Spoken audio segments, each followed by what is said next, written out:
आशा करता हूं आप सब बहुत अच्छे होंगे। मेरा नाम है सिद्धांत अग्निहोत्री, स्टडी ग्लोस पे आपका बहुत बहुत स्वागत है। दोस्तों, ये मैंने टाइम्स ऑफ इंडिया पे एक एडिटोरियल देखा, तो आपको पता ही है कि मैं इस तरीके के लेक्चर्स जो है वो लाता हूं, आपको अवेयर करता हूं। तो यहाँ पे बिगेस्ट मैरिज किलर्स या फिर बिगेस्ट रिलेशनशिप किलर्स भी हम बोल सकते हैं, है ना। बिगेस्ट रिलेशनशिप किलर्स जो हैं वो क्या होते हैं, तो चलिए आगे बढ़ते हैं। तो भाई, अगर शादी हुई है, हम सबको पता है शादी एक बहुत ही पवित्र रिश्ता है, लेकिन आजकल शादी के मायने जो है वो थोड़े बदल गए हैं, है ना। अब बहुत लोग मतलब के लिए शादी कर रहे हैं, दहेज कितना मिलेगा, वो शादी कभी सक्सेसफुल भी नहीं होती है। तो अगर आप मतलब के लिए शादी कर रहे हैं या कुछ मतलब, तो चलिए सभी का ही होता है, लेकिन आपको थोड़ा सा ये भी देखना होगा कि क्या उस पर्सन से आपका वाकई में कंपैटिबिलिटी है कि नहीं। सबसे पहली चीज तो कंपैटिबिलिटी, क्योंकि आप जितना उम्र है ना जो आपकी, आप उसे दुगना उस इंसान के साथ बिताने वाले हो और उसी के साथ ही रहने वाले हो, ठीक है ना। तो ये बहुत बहुत बहुत बड़ा, शादी इज द बिगेस्ट कमिटमेंट। तो इसीलिए बहुत ध्यान दें। आप समझिए कि द बिगेस्ट मैरिज किलर, सबसे पहला रीजन ये है, शादियां टूट क्यों रही हैं। इसमें एक बहुत बड़ा रीजन है फैमिली एंड रिलेटिव्स। देखिए, अक्सर क्या होता है, कहते हैं ना, सास और बहू की नहीं बनती है, मुश्किलें हो जाती हैं। क्योंकि देखिए, जो बेटा होता है, जो लड़का होता है, वो अपनी माँ के सबसे ज्यादा करीब होता है, और ये एक बहुत ही पवित्र रिश्ता है, सबसे पवित्र रिश्ता। और कहीं ना कहीं जब उसकी शादी होती है तो माँ को भी लगता है कि यार ये तो मुझसे दूर चला गया, है ना। तो वो चीज जो है वो कुछ लोग एक्सेप्ट कर लेते हैं, लेकिन बहुत लोग, बहुत मदर्स जो हैं, और इनफैक्ट बच्चे भी एक्सेप्ट नहीं कर पाते हैं। क्योंकि सबसे पहला रिश्ता तो आपने अपनी माँ से ही बनाया है ना। आप अपनी माँ के कोख में रहे 9 महीने, उन्होंने आपको पाला है, पोसा है, तो इसीलिए हम एक वो खून का रिश्ता होता है ना, मतलब एकदम एक वो होता है, एक कनेक्शन होता है। कहते ना, माँ और बेटे एक ही यूनिट माने जाते हैं, और ऐसा है भी। तो भाई, इसमें एक तो ये, दूसरी चीज है, कई बार फैमिली और रिलेटिव जो है वो प्रॉब्लम क्रिएट कर देते हैं कई बार। अब जो कपल्स अच्छे हैं, जो समझदार हैं, वो तो ठीक है, लेकिन जो कपल समझदार नहीं है वो आपस में लड़ने लगेंगे।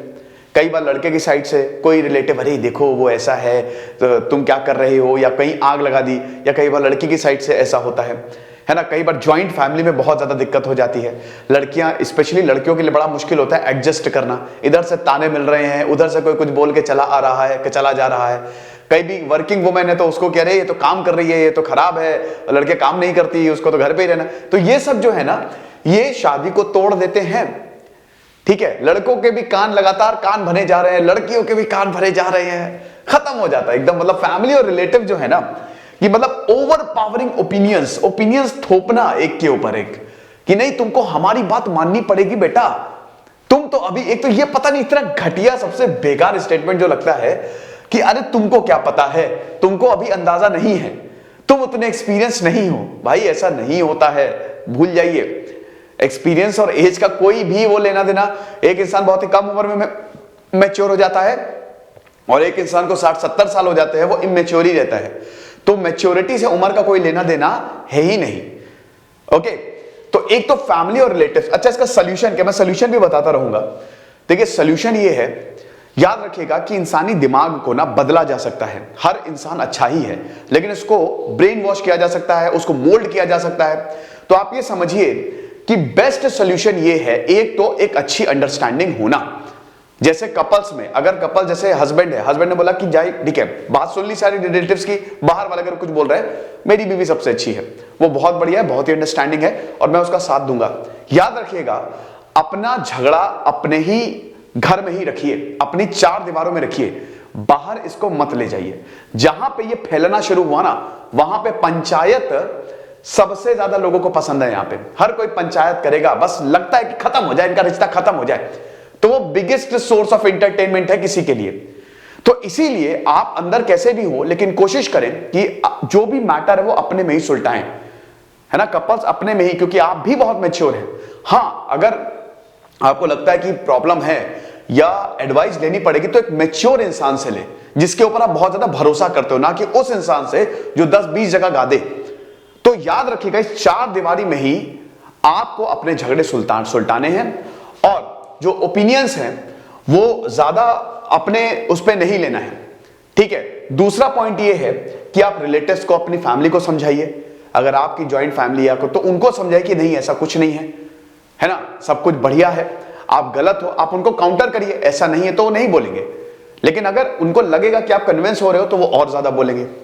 तीसरा पॉइंट ये है कि आप दोनों खुद ही सॉर्ट आउट कर लो ना, शादी तो आपकी हुई है, उनकी थोड़ी ना हुई है, उनकी हो चुकी। तो ये समझो ना कि शादी तो तुम्हारी है, प्रॉब्लम तुम ही झेलोगे। जब प्रॉब्लम शुरू होगी ना तुम्हारी शादी तोड़ के ये सब चुपके से निकल लेंगे पतली गली से, फिर नहीं पूछेंगे। तो खुद ही सॉर्ट आउट कर लो। तो ये कुछ सॉल्यूशंस है। स्ट्रेस, भाई ये जो लड़ाई है ना, ये तो रिलेशनशिप में भी बहुत ज्यादा होती है, ठीक है। रिलेशनशिप में भी ये लड़ाइयां बहुत ज्यादा होती हैं, और लड़ाई करने में मैंने देखा कॉन्फ्लिक्ट स्टार्ट करने में ना मजा आता है। जैसे कुछ कपल्स ऐसे होते हैं, कुछ कपल्स का 90% ये प्रॉब्लम है कि मतलब मजा आएगा कि चलो लड़ाई करें। जैसे एक बात कुछ है, वो एक बात इंसान के मन में घर कर गई। दो कपल्स हैं, लड़के ने कुछ बोला, लड़का वही सोच रहा है। अब बस लड़के को चाहिए कि ट्रिगर करे, वो बस कुछ भी बोल दे, हम लड़ाई शुरू करें और वो बात सामने आए और उसमें खूब झगड़े। तो कई बार ऐसा होता है कि लड़ने में मजा आता है, लड़े, और हम सबको विक्टिम खेलना तो पसंद ही है। हम विक्टिम हैं, हम विक्टिम है ना, कि अरे ठीक है, हम लोगों को पता नहीं क्या बुरा सुनना पसंद होता है।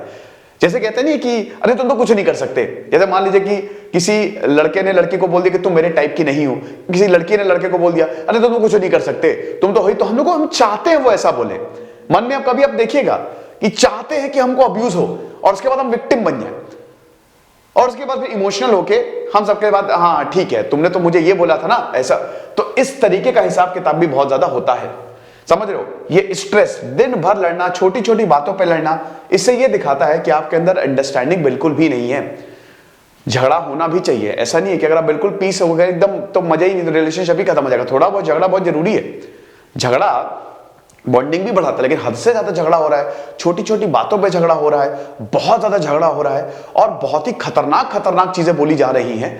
भाई वर्ड्स को कंट्रोल करना आना चाहिए ना। झगड़े में आपने कुछ ऐसी चीज बोल दी, अरे तुम तो ये हो, तुम तो वो हो, तुम्हारी तो कोई औकात ही नहीं है ना, तुमको तो कोई पसंद नहीं करता है। अब ये तो मेंटल टॉर्चर है, आप समझ रहे हो। तो स्ट्रेस जो है ना, ये जो टेंशन हो रही है आजकल, स्ट्रेस के चक्कर में टेंशन भी एक कि मान लो कहीं से काम का स्ट्रेस है तो उतार दिया बीवी पे, किसी और चीज का स्ट्रेस है तो उतार दिया पति पे। तो ये पता नहीं क्या है इसका सोल्यूशन। क्या इसका सोल्यूशन यही है, अगेन मैच्योरिटी। एक इंसान को थोड़ा शांत होना पड़ता है। दोनों इंसान अगर चौंचा चौंचा करेंगे तो हो चुका। तो एक इंसान अगर बोल रहा है तो दूसरा इंसान शांत रहे या वो चला जाए, उसके बाद फिर उसको समझाए। ये चीज है, क्योंकि कहते हैं ना कि जब आग लगती है तो उसमें तेजाब नहीं डालते, उसमें पानी डाला जाता है ताकि आग बुझ जाए, या कपड़ा डाला जाता है। तो ये करना पड़ेगा। दूसरा पॉइंट ये है कि बैठ के बातें सुलटाओ, है ना, और बाउंड्रीज ड्रॉ करो। इसके बाद आप नहीं बोलोगे, मतलब यहां तक तो ठीक है, ये अगर इससे ऊपर गया कुछ भी, या वर्ड्स आपके इससे ऊपर गए तो मैं कट करने वाला हूं, ठीक है। और इस पे टिके रहो, कभी कभी आपको पनिश करना जरूरी होता है। तीसरा पॉइंट ये है कि अगर बहुत ज्यादा झगड़ा हो रहा है तो उसी समय बात काट दो, उसी समय बात काट दो, उसी समय तो फोन कट कर दो या फिर वहां से चले जाओ। आप बोलेंगे सर इससे तो और ज्यादा झगड़ा बढ़ जाएगा, नहीं, इससे झगड़ा शांत हो सकता है। कैसे शांत हो सकता है, मैं एक आपको एग्जांपल दूंगा। जब महाभारत खत्म हो गई तो धृतराष्ट्र आए सामने। अब भाई सारे के सारे कौरव को मार डाला था पांडवों ने, तो भीम धृतराष्ट्र से गले मिलने गए। तो धृतराष्ट्र का था कि मैं इसको मार डालूंगा, ऐसे गले ऐसे एकदम खत्म कर दूंगा, चीर दूंगा इसे, ठीक है, क्योंकि भाई उनके बच्चों को मारा था।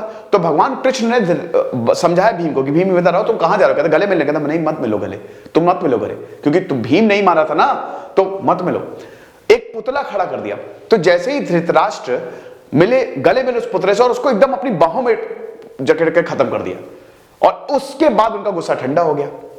तो आप ये समझिए कि कभी कभी क्या होता है ना कि जब आप ऐसे एक्सट्रीम सिचुएशन से चले जाते हैं, थोड़ा टाइम देते हैं, तो चीजें अपने आप नॉर्मल हो जाती हैं, है ना। और याद रखिएगा, आपने बाउंड्री भी ड्रॉ करके रखी होगी, इससे ज्यादा ये तुमने बोली तो फिर, या तुमने ये बोला या बोली तो मैं ये नहीं सहूंगा, ये चीज है। तो इसमें बेस्ट यही होता है कि आप एक दूसरे से बात करें, प्रॉब्लम क्या है हद तक जाए, कुछ पॉइंट्स बनाए, कुछ एग्रीमेंट बनाए कि भाई ये नहीं, मुझे पता गुस्से में नहीं होता, गुस्से में तो सब अनाप शनाप निकलता है, लेकिन मैच्योरिटी से आपको डील करना पड़ेगा, वरना तो रिलेशनशिप टूटेंगे ही टूटेंगे, समझ रहे हो। Then lack of communication again, है ना, कि भाई यहां पे बात ही नहीं हो रही है। एक इंसान आ रहा है, बस वो घर पे गया, सोफे पे मोबाइल चलाने लगा, दूसरा इंसान इधर खाना बना रहा है, खत्म, ऐसे ही दिन बीत रहा है। इससे क्या होगा ना, इससे चीटिंग के चांसेस बढ़ जाते हैं। रिलेशनशिप में एक ऐसा फेज आता है जब आपको लगेगा कि अब सब टूट रहा है। देखिए इसमें फेज 1 स्टेप 1 होता है जब रिलेशनशिप बिल्डअप होता है, जो सबसे बेस्ट फेज होता है। जब रिलेशनशिप बन रहा होता है वो सबसे अच्छा आप क्वालिटी टाइम बिताते हैं, लेकिन वो ट्रेलर होता है ना। कहते हैं ना शुरुआत में सब कुछ बढ़िया बढ़िया, ट्रेलर में बढ़िया बढ़िया चीजें दिखाएंगे, पिक्चर तो बाद में शुरू होती है। उसके बाद स्टेप 2 फेज 2 शुरू होता है जब आप रिलेशनशिप में आ जाते हैं। तो प्रॉब्लम्स, झगड़े, अगर आप मैच्योरिटी से डील नहीं कर पाए, भाई relationship what is relationship, compliment. आप एक दूसरे के साथ रहो ना, चीजों को समझो। नहीं समझोगे तो फिर तो दिक्कतें होगी ही होगी ना। लेकिन देखिए बहुत मुश्किल होता है, ये कहना बहुत आसान है लेकिन रियलिटी में ना बड़ा मुश्किल होता है उसको झेलना। तीसरा फेज होता है वही एंड, कि जब इतने ज्यादा झगड़े हो रहे हैं, फिर उसके बाद जब एंड पे रिलेशनशिप चला जाए। और उसका तीसरे फेज में ही जब आपका 1-2 साल रिलेशनशिप चल जाता है तो लैक ऑफ कम्युनिकेशन बढ़ जाता है। मन ही नहीं करेगा आपको बात करें। जैसे जूलियस सीजर की बीवी थी ना, उसको हमेशा रिझा के रखती थी ताकि वो किसी के साथ बात ना कर पाए, वो हमेशा खुश रहा। तो रिलेशनशिप में ये बहुत बहुत बेकार चीज होती है। करना क्या चाहिए यहां पे, करना ये चाहिए कि आपको लगातार एक दूसरे को सपोर्ट करना है, खुश रखना है, सरप्राइजेस दो, खुश रहो, घूमो फिरो, क्वालिटी टाइम, जितना ज्यादा क्वालिटी टाइम स्पेंड करोगे। अब याद रखिएगा इसमें एक दूसरे को आदत भी नहीं बनाना है कि अपनी आदत बना ली, आप दूसरे को कंट्रोल करने लग गए। डिटैचमेंट जरूरी है। एक चीज हमेशा अपने दिमाग में बैठा लो कि लाइफ तुम्हारी है, तुम अपनी पिक्चर के हीरो तुम ही हो। किसी दूसरे को अपनी जिंदगी मत बनाओ कि तुमको लग रहा है कि अरे यार, उससे क्या होगा ना, उससे कंट्रोलिंग होती है, फिर मैनिपुलेशन होता है, तुम कंट्रोल होने लगोगे। तो बेस्ट चीज यही है कि जितना ज्यादा प्यार भरोगे, जितना ज्यादा मिठास डालोगे, अब उतना भी मिठास मत डालना कि डायबिटीज हो जाए, कि जैसे हफ्ते भर काम किया, 1-2 दिन हम जैसे सैटरडे संडे मिलता है तो हम घूमने चले गए, हमने क्वालिटी टाइम स्पेंड कर लिया। स्पेशली जो रिलेशनशिप टूट रहा होता है, जो रिलेशनशिप टूट रहा होता है, कभी कभी जो टूट रहा होता है कहते हैं उसको टूट जाने दो, आप बचा सकते हो, आप बचा सकते हो रिलेशनशिप को। प्यार अधूरा नहीं रहना चाहिए। देखिए ये कहने की बातें हैं, ठीक है, कृष्ण, भगवान कृष्ण और राधा का प्यार डेफिनेटली बहुत पवित्र है। प्यार वो है जो अधूरा रह जाए, मैं इसको बिल्कुल नहीं मानता। वो तो टॉक्सिक है, उससे आपका जीवन खत्म। आप इस दुनिया में आए हो, याद रखो, तुम इस दुनिया में आए हो, तुमको कुछ करके दिखाना है, तुमको एक्सपीरियंसेस लेने हैं, तुमको कुछ करके दिखाना है, ना कि तुमको परेशान रहना है जिंदगी भर। तुमको परेशान नहीं रहना है, क्योंकि तुम्हारा subconscious mind, power of subconscious mind का मैंने रिव्यू किया था ना। प्यार वो है जो आपको मिले, समझ रहे हो। राम और सीता का प्यार, भगवान कृष्ण भगवान हैं, उनके लिए वो हर चीज हैंडल कर लेंगे। इंसान भगवान नहीं होते। तो इसीलिए आपको अपने प्यार को बचाने की कोशिश करनी है। अगर आपको लगता है आपकी शादी टूट रही है तो आप उसको बचाने की कोशिश करो। डाइवोर्स में भी भाई 6 महीने का टाइम मिलता है कि पहले देख लो, है ना। तो इसमें आप बहुत कुछ कर सकते हो, सब आपके हाथ में है। यू कैन चेंज, तुम ही भगवान हो, यू कैन चेंज एवरीथिंग। तो आप सब कुछ कर सकते हो। आप दूसरे वाले को खुश करो। आप अब देखिए, अब अगर वो मनहूस है तो फिर छोड़ दो, टॉक्सिक है तो छोड़ ही दो फिर। लेकिन आप अपनी तरफ से ट्राई करो कि चीजें सही हो जाएं। और अगर उस इंसान में 1% का 10 मतलब थोड़ी बहुत भी मैच्योरिटी है तो वो उसको समझ लेगा कि हाँ एफर्ट आ रहा है। नहीं है, वो तुमको वैल्यू नहीं दे रहा है। कोई भी इंसान तुमको अगर वैल्यू ना दे, चाहे वो शादी हो चाहे किसी में हो, तो दूर निकल जाओ। दोबारा पलट के देखना नहीं। फ्रेंड जोन वाला हिसाब किताब मत कर देना, दोबारा पलट के नहीं देखना है। तो ये चीज आपको करनी है। सेल्फिश थॉट्स, वही सेल्फिश थॉट्स, ईगो बीच में आ जाता है ना, आलतू फालतू थॉट्स कि भाई मुझे तो पैम्पर नहीं कर रहा है, या मेरे साथ ऐसा होना चाहिए, मेरे साथ वैसा हो। ये आपने किस चीज के लिए शादी की थी, है ना, ये पहले आप समझो। आपने खुश रहने के लिए शादी की थी कि आपने अब पैसे के लिए अगर आपने शादी की तो मुझे ये चाहिए वो चाहिए, या अजीबोगरीब सेल्फिश थॉट्स आते हैं। ऐसे थॉट्स जो खत्म करते हैं, मतलब इससे फिर बहुत ज्यादा झगड़े होते हैं। यही थॉट्स आपकी पर्सनालिटी बनेंगे और यही चीज चाहोगे कि आपका पार्टनर आपके लिए करे। एक्चुअल में ऐसा नहीं होता है। तो इसको भी आपको कंट्रोल करके रखना है। और अगले पार्टनर की जिम्मेदारी होती है कि समझाए। अब हद से ज्यादा सेल्फिश है तो भाई फिर तो आप गलत जगह फंस गए हो। पहचानने के लिए ना, पहचानने के बहुत ज्यादा तरीके होते हैं, उसके बारे में पूछो। कहते ना कि फर्स्ट कैसे एक शादी, इतने बड़ा फैसला, और भाई हम तो बस मिलने जा रहे हैं, कैसे पहचान लें, बहुत तरीके हैं। उससे पूछो उसको पसंद क्या है। भाई थोड़ा सा आपको पढ़ना पड़ेगा, रिसर्च करना पड़ेगा, क्या पसंद है, उसकी लाइफ कैसी रही है। 1-1.5 घंटे में भी आप अच्छी खासी चीजें निकाल सकते हो, आपको हिंट्स मिल सकते हैं। इंसान के बारे में पता होता है ना कि ये होगा कैसे। अभी मैं आपके सामने पहले मिला हूं, ठीक है, आपको लगेगा अरे सिद्धांत सर तो बहुत बढ़िया है, लेकिन एक कोई मैं चीज ऐसी कर दूंगा, जैसे मैंने वेटर को वेटर इधर आओ इधर आओ, हल्का सा मैंने हल्का सा एग्रेशन दिखा दिया, वो मेरी एक्चुअली पर्सनैलिटी है कि यार अरे सिद्धांत सर तो यार बहुत गुस्से वाले हैं। लेकिन अगर आप उसको मिस कर गए तो फिर आपको लगेगा कि नहीं भाई ये तो आइडियलिस्ट इंसान है। कहने का मतलब ये है कि इंसान के पर्सनैलिटी ट्रेट्स को पकड़ना सीखो और ये आसान होता है। इसलिए लिए आपको थोड़ा सा पढ़ना पड़ेगा और थोड़ा सा प्रैक्टिस करनी पड़ेगी। अगर वो इंसान, जैसे क्या सुनते हो गजल, गजल बहुत ठहराव है उस इंसान में, तो ऐसे बहुत सारी चीजें होती है। इस पर मैं किसी दिन और अलग लेक्चर बना दूंगा। सोशल मीडिया भाई ये बहुत बड़ी चीज है, ये आज के जमाने में सबसे बड़ा रिलेशनशिप और मैरिज किलर ये है, और ये बिल्कुल सही भी है। इधर ये सोशल मीडिया फोन यूज करा, इधर ये वो, एक तो ये फोन जो एडिक्शन होता है ना, ये आपको खत्म कर देगा, मार डालेगा। अगर आप वीडियोस देख रहे हो, दिन भर फोन में लगे हुए हो, बहुत खतरनाक हो गया है। फेसबुक इंस्टा बहुत खतरनाक हो गया है। एक वीडियो देखोगे 3-4 घंटे कब निकल जाएंगे तुमको पता नहीं चलेगा, तुम्हारा दिमाग खत्म हो जाएगा, कुछ भी तुमने कंस्ट्रक्टिव नहीं सीखा। और एक तरीके से क्यों क्या होता है ना कि एल्गोरिथम ऐसा होता है कि तुमने एक बार वीडियो देखा, उसी तरीके के वीडियोस आने लगते हैं। एक टाइम बनाओ, 20 मिनट से ज्यादा नहीं देखना है। अब अगर तुम फोन में ही लगे हुए हो तो भाई वो उस पर्सन का हक है तुमको छोड़कर तुमको लात मार के चले जाए, है ना। कि लगातार लड़की अगर फोन में लगातार लगी हुई है, लड़का अगर फोन में लगातार लगी हुई है, तो उस इंसान का हक है। ऐसे लोगों के साथ बहुत लूजर्स है ये, क्योंकि ये भाई तुम अपने आप को टाइम ही नहीं दे रहे हो, तुम टाइम ही नहीं दे रहे हो, तुम अपने पार्टनर को टाइम नहीं दे रहे हो। तुमने शादी इसलिए की थी, फोन देखो जरूर है, इंपॉर्टेंट है, ठीक है, फोन देखो 20-25 मिनट देख लिया, खत्म, उसके बाद हटा दो, उसके बाद बात करो, प्रॉब्लम्स डिस्कस करो। ये फोन जो है ना, फोन और लैपटॉप ये पूरी तरीके से बर्बाद करके रखा हुआ है। अब तो देखिए, अब काम भी ऐसा हो गया ना कि अब जैसे वर्क फ्रॉम होम हो गया है, तो हर किसी को लैपटॉप फोन्स यूज करना ही होता है।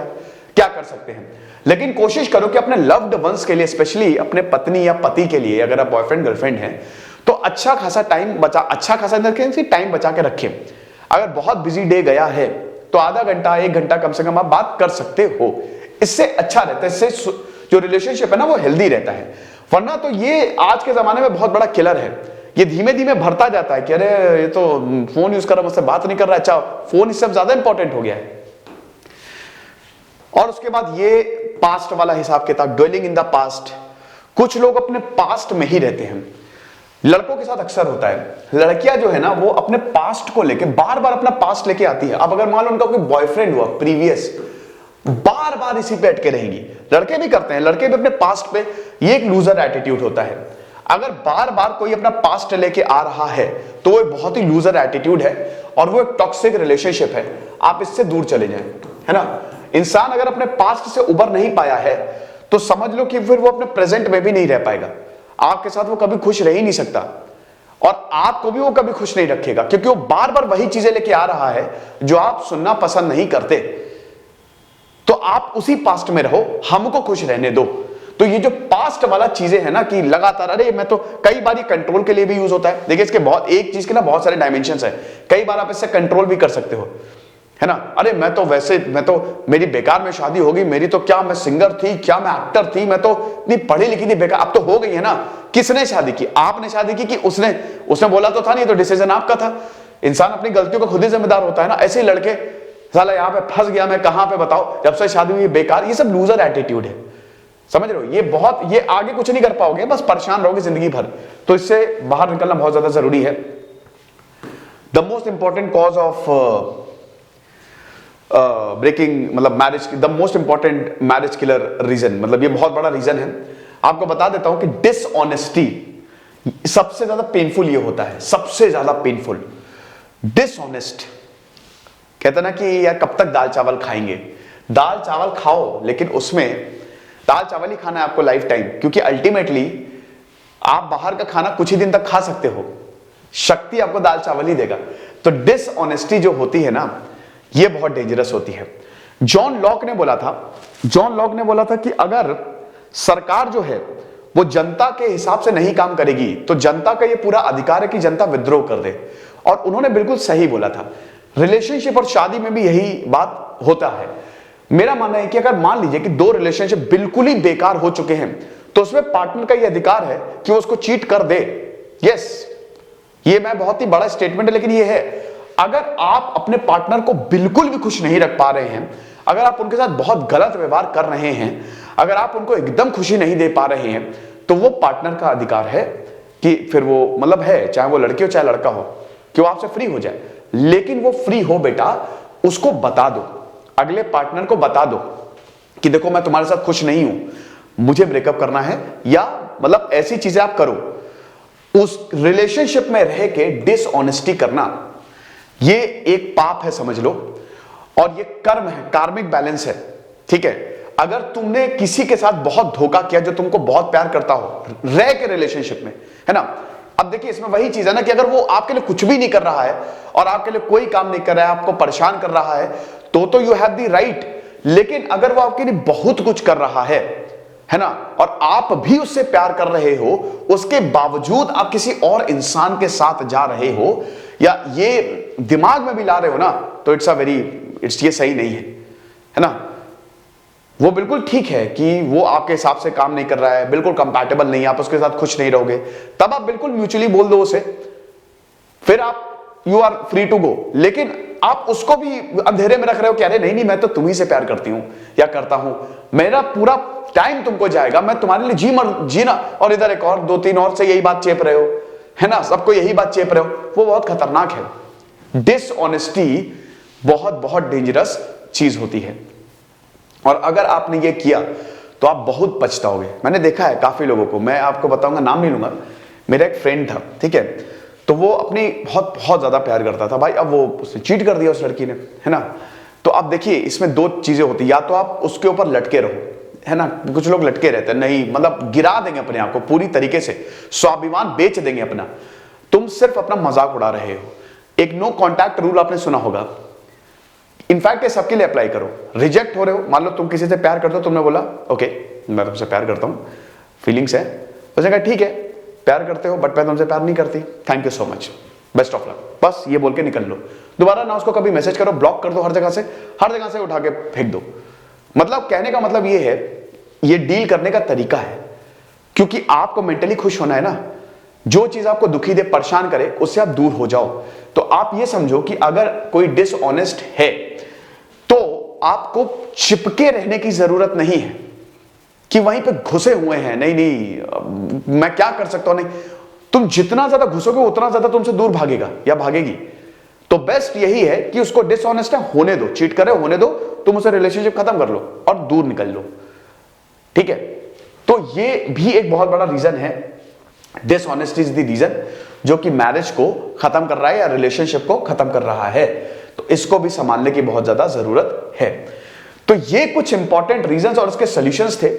अच्छा, ये ईगो एंड प्राइड, ये तो मैं बता ही चुका हूं कि भाई ego, unfiltered ego and pride है। इसमें अगर स्पेशली लड़की अगर लड़के से ज्यादा कमाती है तो भाई वो बिना बात का लड़कों में ईगो आ जाता है, बिना बात का। लड़के पता नहीं चाहते हैं कि लड़की, अब देखिए लड़कियां भी कई बार ट्रिगर कर देती हैं, अरे मैं तो इतना कमा रही है, वो भी चीज नहीं होना चाहिए। बिना बात का ईगो और अगर प्राइड लेके आओगे तुम ना कि मैं तुमसे बड़ा हूं, मैं इतना कमाता हूं, तो खत्म हो जाओगे, वो रिलेशनशिप ही खत्म हो जाएगी और परेशान रहोगे। जब अलग हो जाओगे ना, अभी तो टेकन फॉर ग्रांटेड है सब, लेकिन जब अलग हो जाओगे तब तुमको पता चलेगा मैं कितना गलत था। तो इसीलिए इन पे भी कंट्रोल रखो। बाउंड्रीज, क्रॉसिंग दी बाउंड्रीज, ये मैं आपको ऑलरेडी बता चुका हूं, ठीक है। तो समझिए कि अपनी बाउंड्रीज को डिसाइड करिए और कभी बाउंड्रीज को क्रॉस मत करिए, उतना ही बोलिए जितना एक्सेप्टेबल हो। हद से ज्यादा बोलोगे, हद से ज्यादा, तो फिर चीजें सही होंगी। देखो ये उसकी जिंदगी, आप उसको जीने दो, है ना, उसको जीना, ठीक है। अब हद से ज्यादा छूट भी नहीं देनी चाहिए कि मतलब फिर तो वो चीटिंग की प्रोबेबिलिटी बढ़ जाएगी। आप करते रहो, मतलब ठीक है, आप रिलेशनशिप में थोड़ी बहुत पॉजिटिवनेस चलती है, लेकिन अब आप उसको पूरा कंट्रोल करने लगोगे ना, तो वो नहीं, वो जानवर थोड़ी ना है कि आप उसको उठा के बंद कर दिए एक पिंजरे में, ऐसा नहीं चलता है। ये लेक्चर था दोस्तों। तो भाई इसीलिए खुश रहो।